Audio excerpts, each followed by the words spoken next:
Hey, everybody. Welcome back to another episode of the Horse Geeks podcast, where we look at horses and riding from the inside out. I'm Kirsten Nelson, professional horse trainer, and with me once again, my good friend Debbie Romero, certified Alexander Technique instructor. So today's topic is kind of a carry on from the posture of basic balance, but talking about problems as imbalances, Hmm. which I think takes away some of that judgment of good, bad, right, Mm-hmm. wrong, even pass, fail. If we're just always Right. looking Right. for, Wrong. Good. Yep. yeah, because how can we fail something if we're only looking for balance, Right. right? Right. And so, problems to me, everything we consider a problem with our horse is Hmm. an imbalance to me because it usually involves whatever the horse is naturally gifted with, whatever the horse is good at. When it's in excess and we have too much of it, we start to call it a problem. But it's really just having too much. Like, for example, Right. like I always had hot-blooded horses. So I Mm-hmm. go, those people with calm, lazy horses, they have it so much easier than I do because my horse will never stop, right? Hard to slow down, hard to Hard to stop. stop. No brakes. And then I got a horse that was the opposite, that really didn't want to go forward, that had too much halt, that, would kind of trot a little bit and then stop or was kind of lethargic. And I went, oh, this is not any easier than having a horse that won't stop. Right. It's just different. It's different. It's different. And so if we just look at those two simple examples, Right. having an excess of forward energy is a problem. But forward energy is something we want. Right. So it's a quality that we want our horse to have forward energy. But when we have too much of it, that's what we call a problem. And the same with my horse that loved to stop. I go, okay, I have excess halt, but halt is an important part of the big Right. picture. We don't want to get rid of it. I don't want to get rid of It's that ability to yeah. halt. Right. I just have too much halt, or I could focus on not enough forward. And I think when we focus on the problem, I fell into the trap like most riders do. If I just get a whip, if I just add Mm. spurs, if I just use my legs harder or Mm-hmm. faster, that somehow that's going to motivate my horse to give me more forward. And it never worked. No, I would usually get more pushback. I would get more of the problem. Yeah, the more you try to fix Hmm. that problem and make it go away or control it or override it, usually, yeah, we get more of it. We don't get less of it. Right. Yeah. So looking at anything, any quality, not just forward or the skill of forward and the skill of halt. I go, every individual, whether it's a person or a horse, is going to be really good at some things and not really good at other things. And so Yeah. if balance is our objective, then we can have too much left or too much right, or too much forward or Right. too much backwards, or too much up or too much down. It's like, so when we're talking about balance, we're trying to equalize whatever quality we Mm-hmm. have in excess. Or even have the availability to move from one to the other. That to me is balance. That Yeah, with both, that fluidity of, oh, it doesn't take a 10 on my reins to halt. right, I because can still get halt, which was my destination supposedly, but how did I get there? What what were your in the Alexander community, we'd say the means whereby. yeah, What were the tools I had to be effective with? Did I have to go to whip? All of those things or to slow is down, did I have to get a more leveraged bit? Did I have to pull yeah, harder on the reins? right. right? And that's going to tell me I have an imbalance. My horse has an imbalance if whoa doesn't equal go.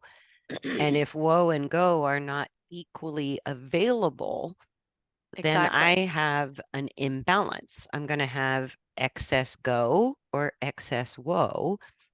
And when it comes to training, the good news of recognizing any problem as an imbalance is that you know where to focus your skill development.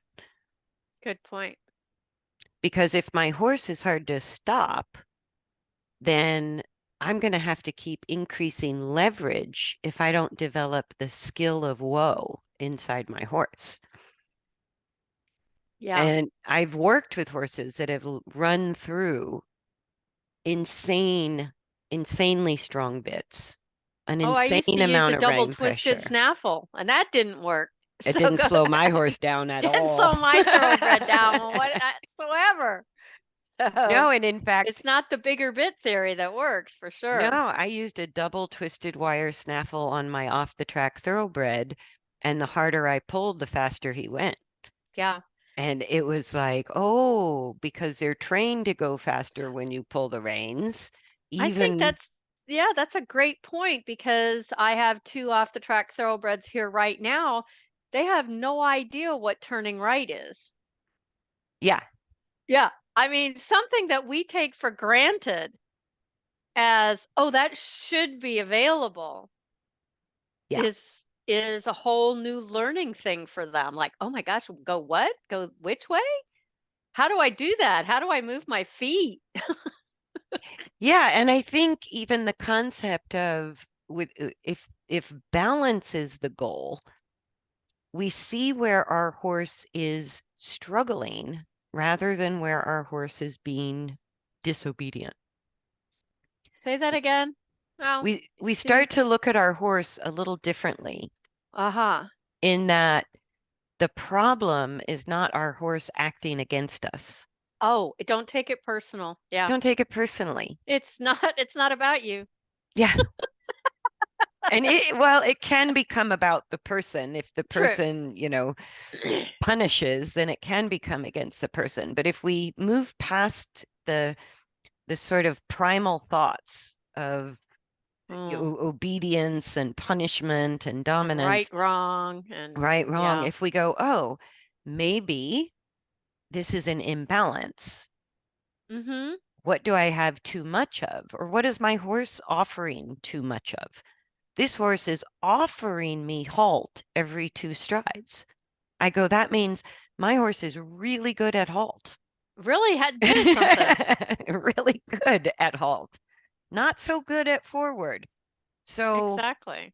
so where's the imbalance regarding the forward? Because I could spend my lifetime, and I see this happen, driving my horse forward every Mm, step.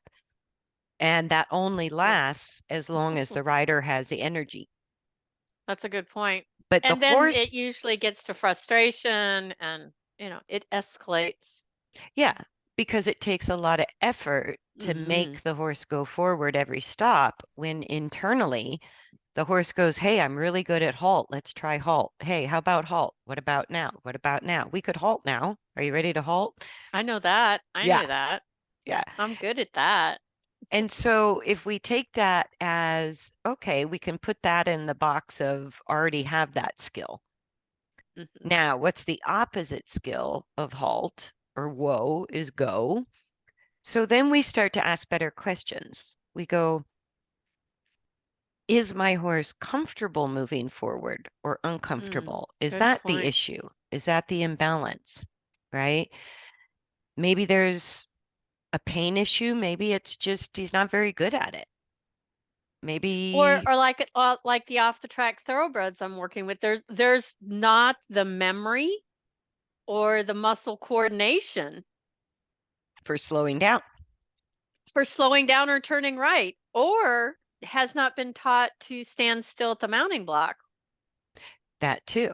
Yeah, I mean, all these things aren't bad behavior. It's just not there yet. It's a problem because they don't have it as a skill. Right. And so it becomes more effort on our part, maybe a little unsafe, and then we start to get frustrated or whatever Mhm. with the horse.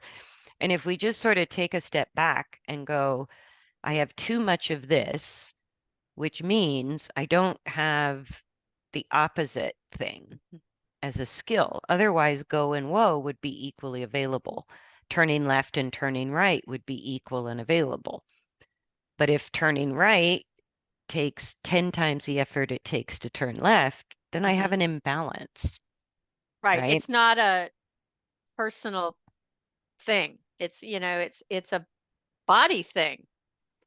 Yeah, and I think our first blush is my horse isn't listening to my aids, Oh. right? So we first try to get stronger and louder with the aids. Oh, that's true. Yeah. But I go, if turning right takes 10 times the effort as turning left, or go and whoa are not equal, then my horse lacks the skill to Hmm. follow my aid, right? There's not a skill there that the horse owns that allows this horse to equally go left or right or equalize whoa and go without a ton of leverage from me. And so that instantly tells me where any individual horse or individual rider needs to focus the effort on new skill development because it Mm, doesn't come easily, because it doesn't come naturally. So it's not a matter of forcing it to happen because that doesn't develop the skill. The no, it doesn't. individual doesn't own it. We're just making it happen. Hmm. And so, and we kind of think the more we make it happen, the skill will sort of develop as the byproduct. And I go, yeah, how's that working for you? How's that working? It's Yeah, kind of I like don't see it work it's very kind of often. like you as a human, if you have some sort of injury, say a shoulder, and you haven't moved it in a certain way because it's been painful, it's like asking you to move it when you've got all of that memory in your head of how painful that could be. Yeah. And So you you say, go, no, thank you. yeah, that's okay, I'm good. Hmm. My other ways are really good. I'm really good at forward movement, but moving my arm back, I don't need that skill. Right. And so we tend to avoid what's difficult. Hmm. And skill development is about making something difficult easier, Yeah, I right? like that. That's what skill development is. And that takes conscious effort, conscious awareness. It takes effort, it takes physical repetition, it takes mental concentration. And so we all have to slow down when we're developing new skills. But ultimately, as a new skill is repeated and becomes muscle memory or a habit, then we're equalizing things in the big picture, Right. right? So the horse that's no good at whoa, I might have to try a lot of different strategies to sort of help my horse find the benefit of whoa, not just obedience, but maybe there's a benefit to it. Same I thing with like going, that. Yeah, that you say strategies because it's not like we said, it's not more leverage. It's not because if I have to add more pressure of any kind, that to me that's not going in the right direction. it means we're doing it, which means the horse lacks the skill to do it. Right. And So instead of yeah, coming up with questions and asking, what strategies can I come up with? Could I try this or this to help the horse find it? right. And not only find it, but feel safe and comfortable, feel the Yeah, benefit, kind of feel a benefit within that new skill. You know, there's not a lot of benefit from the horse's perspective to have their mouth pulled on or be poked with spurs or whipped on the butt. right. I go, not a lot of benefit in there for the horse. And so, how could we sort of shift that thinking, going, if I look at it as an imbalance and I appreciate the skills that are offered, and then I look to balance those skills with new skill development, right? So the horse that's really good at go, I go, we're not going to have to work on that. I'm never going to have a heavy leg aid. Like those are all the benefits. But what Right. I am going to have to work at is maybe helping this horse feel safe enough to maintain halt. Mm, Maybe it's a physical development issue that the horse can't use its body to rate its own speed. Maybe it's unstable. Maybe there's no sort of control over forward motion. So right. how do I develop that? Maybe through groundwork or maybe different strategies under saddle, right? How there's lots and there's many, many, many paths to the destination of balance. There's no right or wrong way to get there, but we have to ask better questions. I agree. And instead of focusing on the problem we have, I think one of the most important things to do is turn that around and go, that thing I call a problem is really just an imbalance because I have too much of that, which means I don't have enough of its opposite. Right. If I have too much go, I don't have enough whoa. If I have too much whoa, I don't have enough go. So, what is it that my horse needs to learn and integrate that new skill? Hmm. Right? Then we're going to go down a very different path than just making a trip to the tack store to find another gadget of leverage. I go, everybody does it. I still don't see it work. So if we really want to, It doesn't equal self-carriage, and I keep bringing that up because it's really been lost, I think. The those more words I'm were on the tip of my tongue when you said that. Absolutely. that we're becoming master manipulators to get what we want instead of stepping back and asking questions about, well, how do I help this horse into self-carriage? Right. So instead of like you said, being a master manipulator just means doing your kids' homework for them so that, they get an A. But did it really empower the the the kid, the child to learn something and become self-sufficient? Right.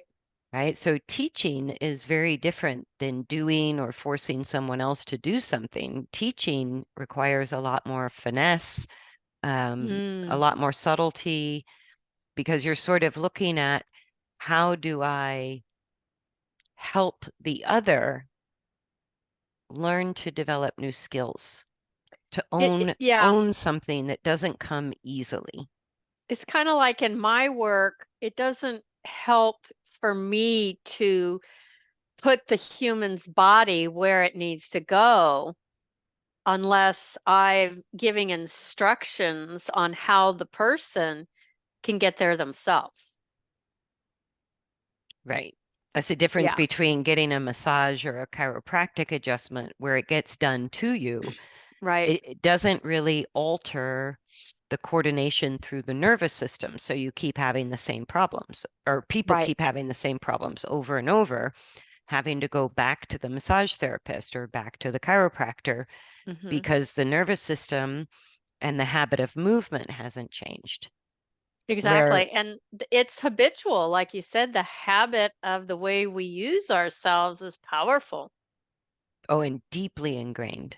deeply ingrained. And going through those cobwebs of layers, is to me it's incredibly fascinating because it even constantly, when I come up against a body challenge, I call it, it's like, oh wow, okay, haven't been here in a while.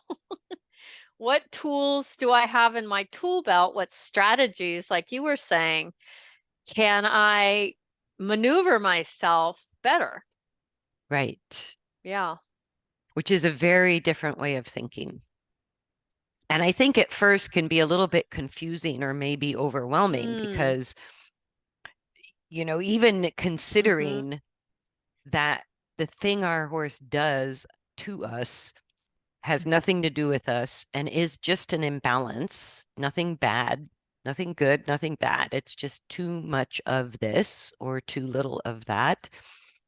And then we have to kind of figure out, how do I teach the skills Mm-hmm. to my horse that are lacking, that are making me miserable and my horse miserable. How do I turn this around and look at skill development from a teacher's point of view? Right. And that changes everything. And self-carriage is, I mean, we say self-carriage a lot, and people do say that in the horse world, but I don't think very many of us get to experience what that means. No, And I agree. what that means to me is that the horse is owns its own balance enough to the point that go and woe are equally available. Left and right are equally available. Hmm. Lifting the back, dropping the back are equal and available.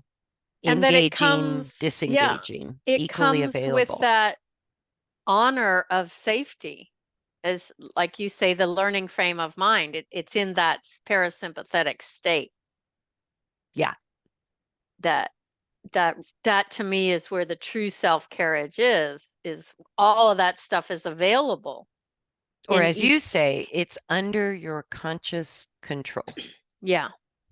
And habits, by definition, are unconscious patterns that are established through practice. Yeah. So I go, the good news about habits is we can change them, Right. right? With a conscious redirection and with practice.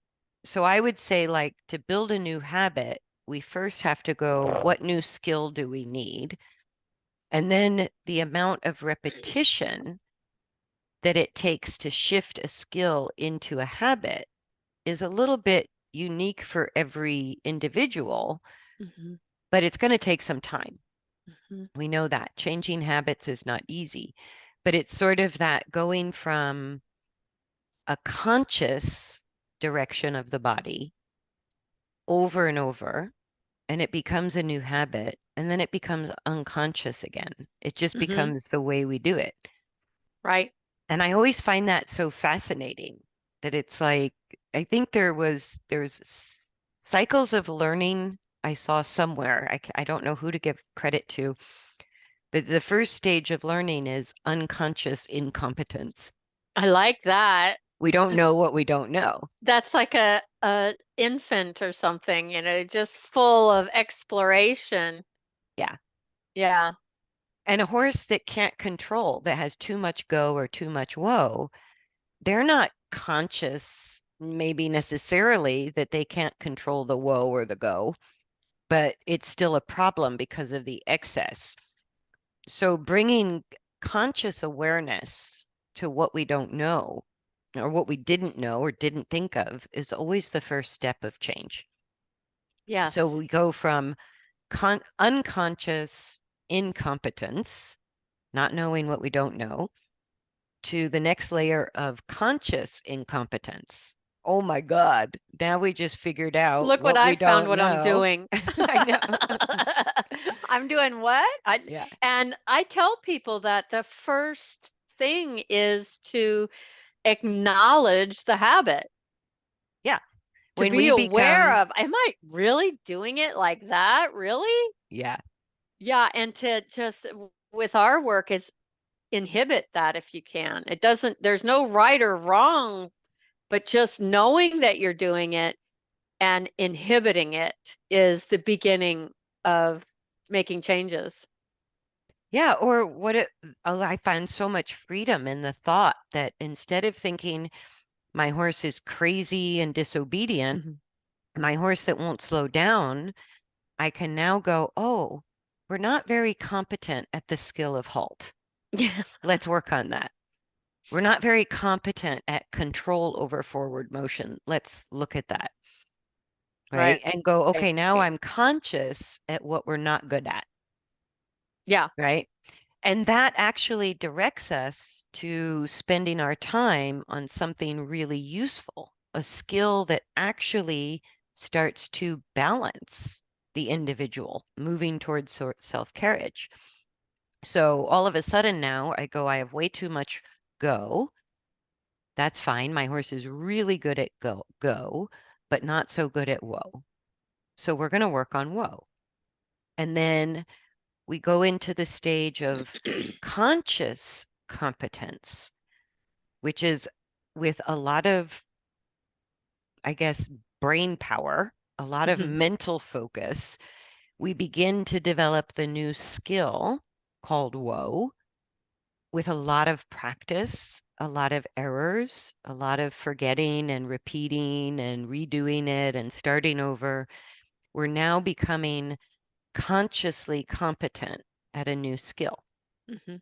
right? But the new skill doesn't become a new habit until the fourth phase, which is now we've practiced so much, we call it easy breezy. It's a no-brainer, right? That's when we have turned a new skill into a new habit. And that goes into the fourth cycle of learning called unconscious competence. Mhm. So we go from unconscious incompetence to conscious incompetence to conscious competence, and finally circle all the way back around to conscious, unconscious competence. We no Yeah. longer have to think about it so hard. We're just good at it. And that's why I go, so I don't want to destroy or punish my horse that's really good at go or really good at whoa. Like those are skills I ultimately want in the mix, right? But I need to develop the opposite skills. Right. It's kind of like when I raising kids, it instead of going up to the 2-year-old and slapping their hand and constantly saying no, no, no, no, no, what about just like a redirect? How about over here? Let's Yeah, try this strategy. Or, oh, well, that strategy didn't work. Let's try this strategy. And you keep, it's almost like reinventing yourself. It's constantly being in a curious mode of, well, what's going to work? What is say, how do I help this horse feel safe with the questions I'm asking? right. Yeah. Or in sort of developing a new skill, that's going to take energy. Yes, a So lot. if we have an excess of energy, we can put that towards developing a new skill, Yeah, right? use it. And even if we only have a little bit of energy to work with, if we're channeling that energy into the new skill, redirecting our minds as much as our horse's minds towards something that we want, right? Hmm. That new skill is sort of defining what we ultimately want for the big picture. And so if we take the energy that's available, if I have way too much energy and I need to develop the skill of halt, I might have to let my horse spend a little energy first, say on a Hmm. lunge line, right? And make halt more desirable.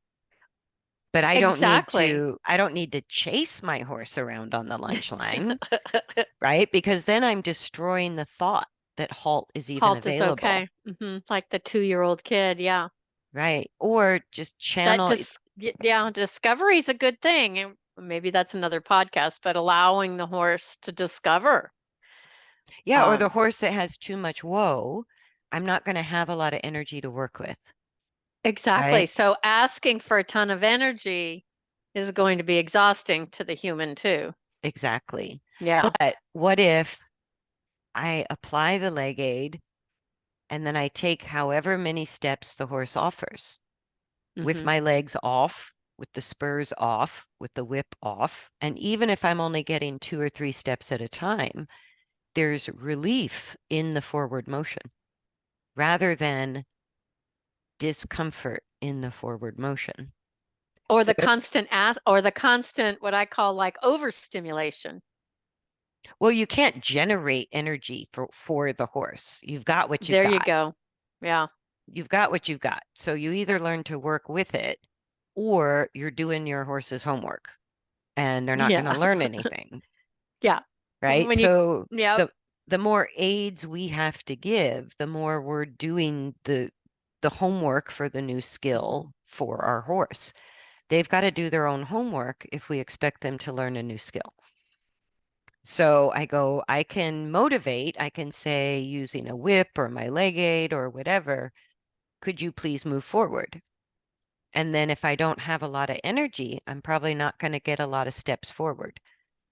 But the fact that my horse felt relief from the aid, the fact I that think that's really I important. didn't push, I left my horse alone for the few steps that were offered. That relief is what's going to motivate my horse to try a little more, Hmm. That's right? the reward. That's the cookie. That I try to tell people the pause is the reward. Yeah. The The absence of stimulation Yes, sometimes to the is horse the reward. especially. Hmm. Yeah, that's the reward. I'll leave you alone If you as try. if you try. Hmm. Yeah, Yeah. And so, like a horse that I'm working with right now that has excessive forward, I put her on a lunge line and go, you do what you want, spend that excessive forward, no problem, as long as it's safe. If it weren't right. safe, I would kind of shut it down. But as long as it looks reasonable and safe, I go, you just keep spending the forward and until you try a halt. Or maybe I have to guide or ask for the halt. But if the horse can't maintain it, then I just let them go spend some more energy and we try the Hmm. halt again in another couple of minutes. And if I can ride that, I can ride that. I don't have to control every step. It just depends if it's safe for the horse to do on the ground or safe for you and the horse to do under saddle. But either way, not fighting the energy that's there starts to Hmm. make the halt look more inviting, right? I, I think that's key. I think that make it inviting and not demanding. You know what I mean? Because trying to shut down that horse that has all that energy, That energy it, has to go somewhere. it's got to go somewhere. And boy, you definitely want it to go somewhere when you're not on them.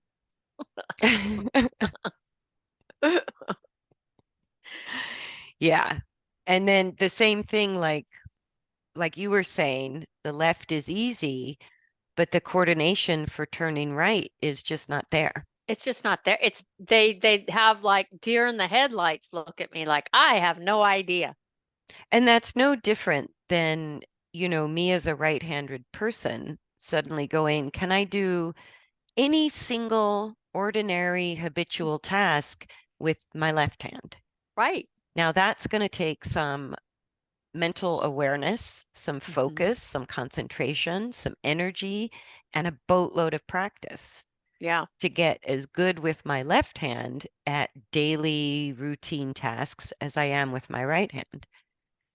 And if I really need to balance, or if something happened to my right hand, or if I wanted to become ambidextrous and more balanced, then that skill requires some attention and some practice. Yeah. And for Eh, horses, if we don't have a balanced left, right, go, whoa, we're going to have a hmm. problem. That's a If good we, point. yeah, if we have excess in those, what I call the four primary aids or the four basic skills, whoa, go, turn left, turn right, those should all be equal and easy. Right. And if they're not, we have an imbalance that really needs to be addressed as a fundamental part of whatever else we do with our horse. And it even to me goes back because I see this so much to the standing at the mounting block. No, whoa. It no whoa is happening right there. Yeah, Wouldn't it be easier to adjust things there than when they're bigger? yeah. Yeah. Or I've had horses blow up at the mounting block because Mm. instead of going forward, when we push for go, the mind says whoa, and all that energy just goes Goes straight up. up. Oh, Hmm. interesting. Yeah, and the horse that I love it when I see people chasing horses around in circles with mounting blocks. It always makes me laugh. But that's a horse that is using go to avoid the woe because they know you're going to get on their backs Mm. and they're not saying yes. They're sort of going, You might not be a good idea, human. yeah, yeah. Or if we're ready to ride what they throw at us, it's a fine idea. But yeah, I think that if we look at balance, which is what leads to self-carriage, to me, a horse in Hmm. self-carriage is very well balanced. Whoa, go, left, right, up, down. You could even say up, down through transitions and gates, Oh, I right? totally agree. That all of those gates, all of those paths of travel are equal and easy and available, right? And when they're not, it just alerts us that we have an imbalance. I have a very active kitty today on trying to be on the podcast. So, Yeah, um, and I wonder if, and this is another podcast in the making, if we are so task oriented at accomplishing things that we can't achieve, we're not taking a couple of steps back to actually go, okay, well, why can't we do this? What are the imbalances I'm not looking at that's making this task impossible? yeah. And we can take any complex task, just like a complex recipe, and we can break it down into the ingredients, Right. right? And if the ingredients aren't well balanced together, then the recipe tastes terrible. We don't like it, Yeah. right? But even if one ingredient has gone off, right? It's too sour, too sweet, too salty, then that can throw the whole recipe off as well. Right. And so it's sort of like, creating this wonderful thing to eat. We're balancing the flavors and we're balancing the combination of ingredients in the right proportion.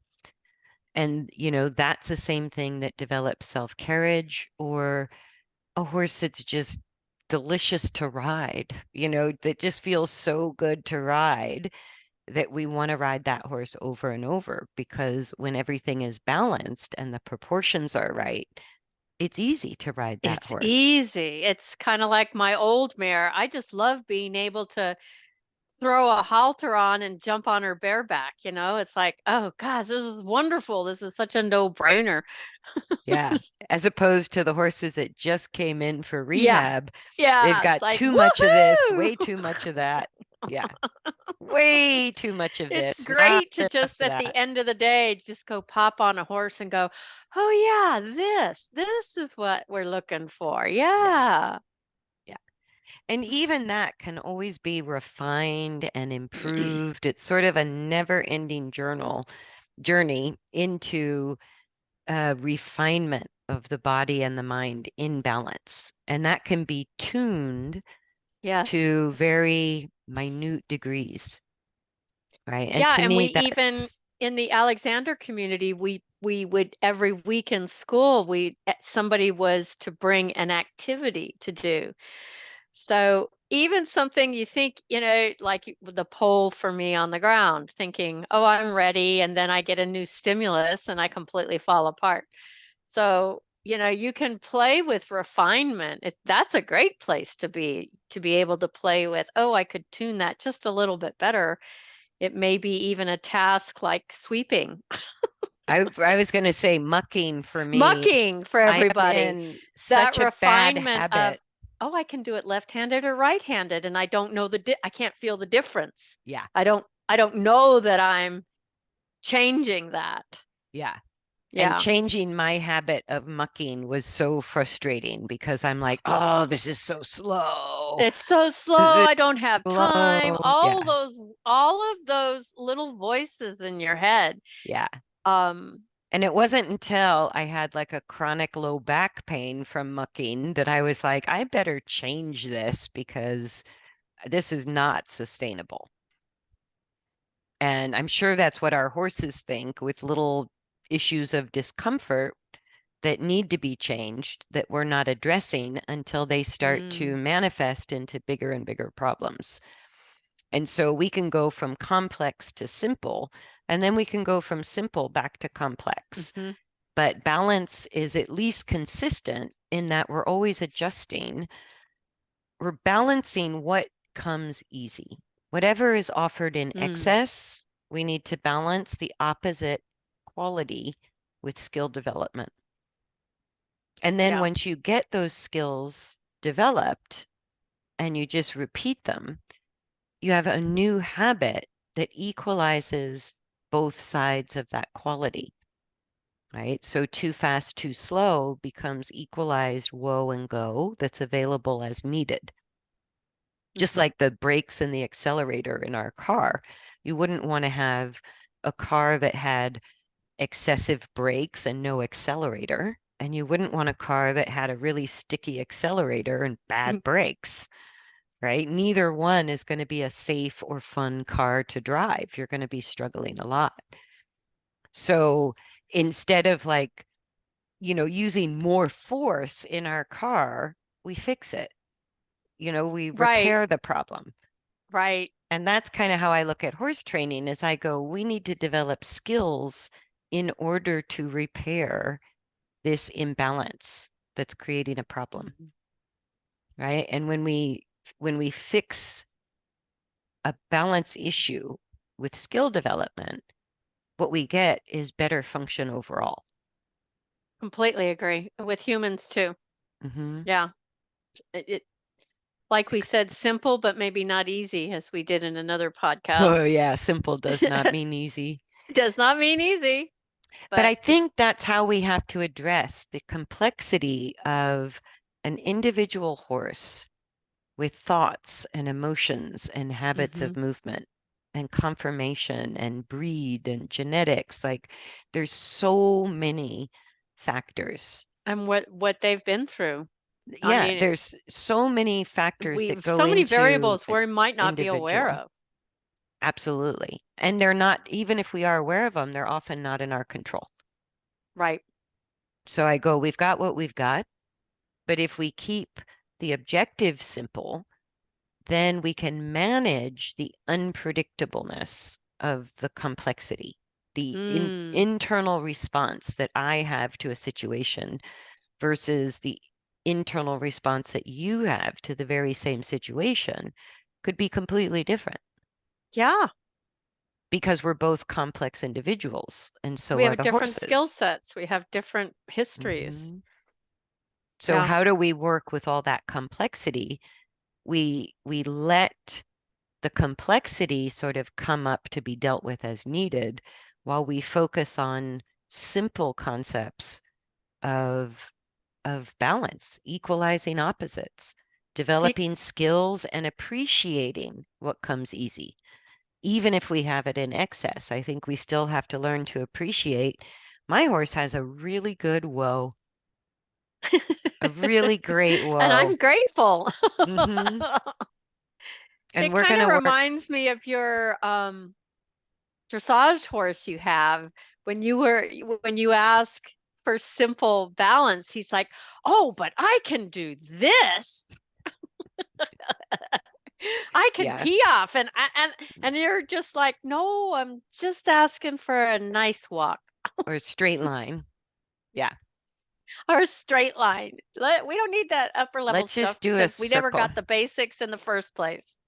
No, Yeah. and a lot of horses that I've worked with that came out of performance training, when they get confused, they'll just start throwing random maneuvers Yeah. at you. Yeah. Do you want That's what this? I Do was you want that? thinking. Do you want this? Do you want a Yeah, what's the half I know pass? Do you want this. a leg I'm yield? Do really you want, good at this. yeah, No, not quite that. yeah. And what they're really seeking is relief.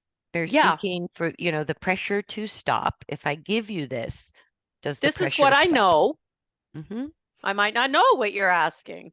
Yeah, and so if I had punished him for offering any of those trained maneuvers, I go, oh, no, no, all that's great, but that's great. Let's do that and I some like that. some basic stuff. It's not an either or. And same Good thing point. with the horse that's, really, really good at halt. I go, you can halt as often as you want because I want that and I want you to go forward and feel good about going forward. Yeah. So I don't want to punish him for halt because, or make halt so uncomfortable he never chooses it again. Because then I could take Hmm. the very same horse and create the problem of not enough halt, too much forward. Yeah. And have a lot of anxiety around it too, which is even worse. Hmm. Yeah. Or Yeah. if you said, you're so good at left, we're never going to go left again. We're only going to work to the right. You wind up with the same problem in the opposite Yeah. direction. Yeah. But that performance training from the track was right is not useful to us, so we don't need to practice it. We're not going to use that. And I go, that's fine. But as soon as we're not on a track in an actual race, we sometimes got to turn right. Otherwise, we're going left and left and left around And the left. world, but Yep. which is possible, but not very balanced. Right. Yeah. And I think that that's the key concept is if we put balance at the forefront of our minds, Mm.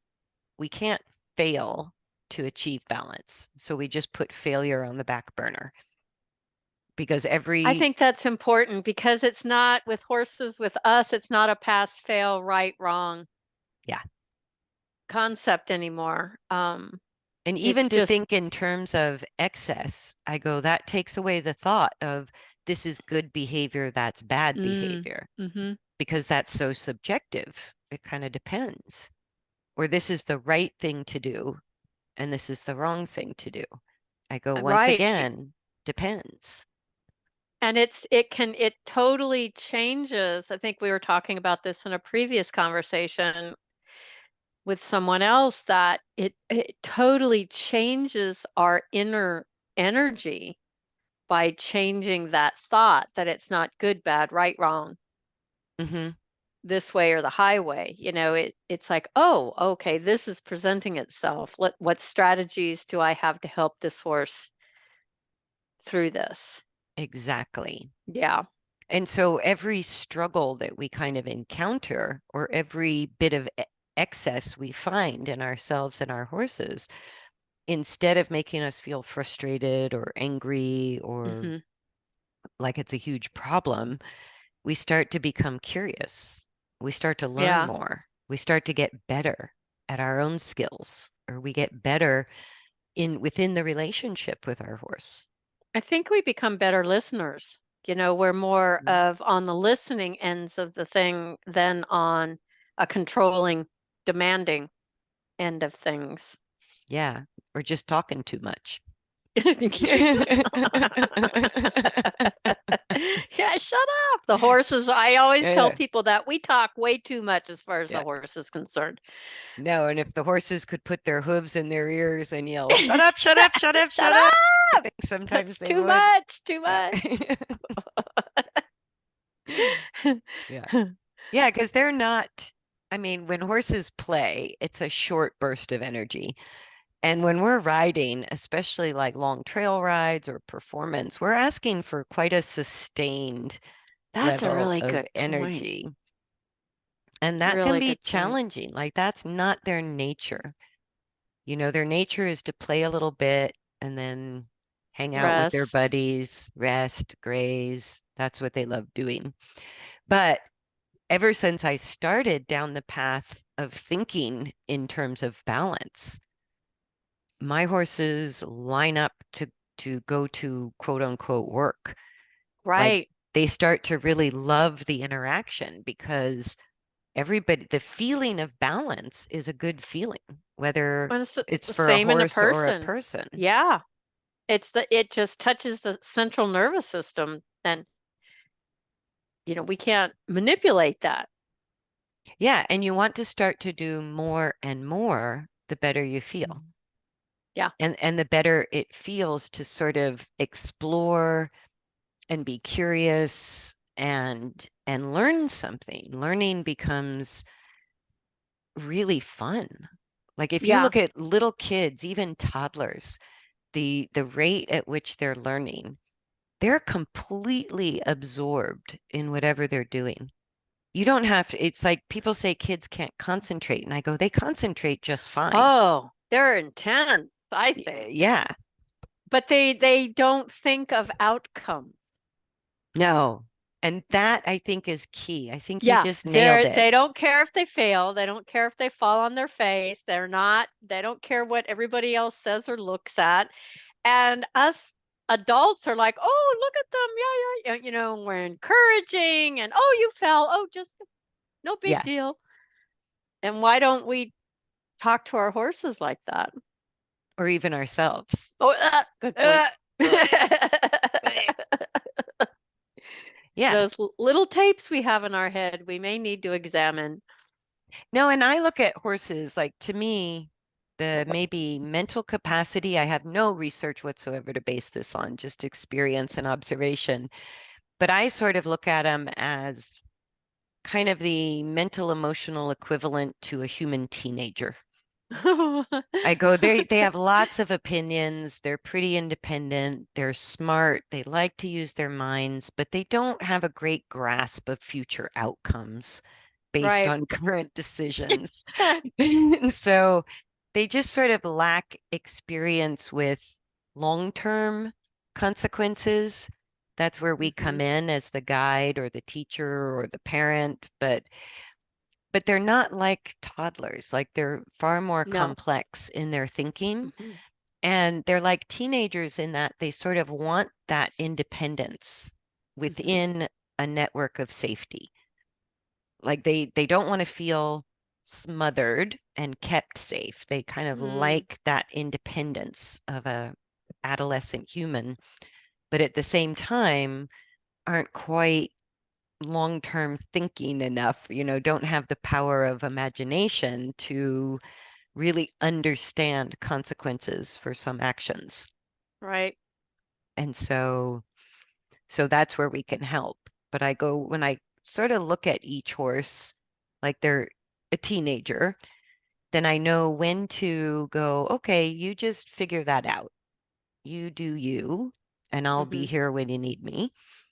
And then other times offering guidance because they're really struggling, they've lost their way, they're scared, they need help, or they just can't figure out this new skill without a little bit of tutoring. Right. And I go, all either way is fine. It doesn't matter how we learn, but sort of taking that approach, they love learning. They love the That time they to love to, explore. and they love to be with you. They like being around your energy. Like you said, my horses are pick me first, pick me first. Yeah. Yeah. And that to me is what it's all about Yeah. when they want to just spend time with you. Yeah. And sometimes they just want to be with their friends, just like That's true. And teenagers. don't take it personal. Don't take it personal. It's like, no, this This is is our our time. time. Yeah. Yeah, I agree.